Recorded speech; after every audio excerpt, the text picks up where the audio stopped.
தமிழ் மாதங்களில் பங்குனி மாதம் ஆன்மீக ரீதியாக மிகவும் முக்கியத்துவம் வாய்ந்தது.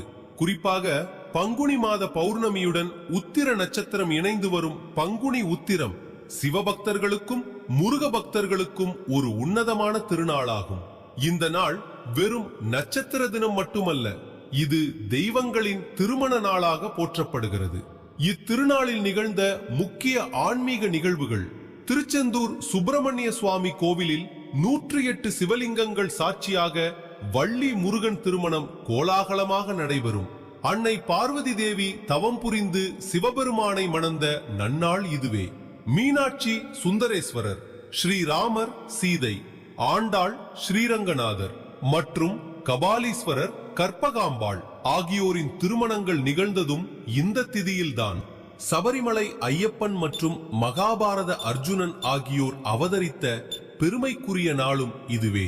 ஒவ்வொரு மாத பௌர்ணமியுமே விசேஷம் என்றாலும் பங்குனி பௌர்ணமிக்கு தனி மகத்துவம் உண்டு. அன்று மேற்கொள்ளப்படும் முக்கிய வழிபாடுகள்: திருவண்ணாமலையில் லட்சக்கணக்கான பக்தர்கள் கிரிவலம் சென்று அண்ணாமலையாரின் அருளை பெறுகின்றனர். மேல்மருவத்தூர் ஆதிபராசக்தி கோயில் மற்றும் அம்மன் ஆலயங்களில் பால்குடம் எடுத்தல், லலிதா சகஸ்ரநாம பாராயணம் மற்றும் திருவிளக்கு பூஜைகள் சிறப்பாக நடைபெறுகின்றன. வீட்டில் சத்தியநாராயண பூஜை செய்வது குடும்பத்தில் அமைதியையும் செல்வத்தையும் பெருக்கும். முழு நிலவு நாளில் இறை ஆற்றல் பூமி எங்கும் நிறைந்து காணப்படும்.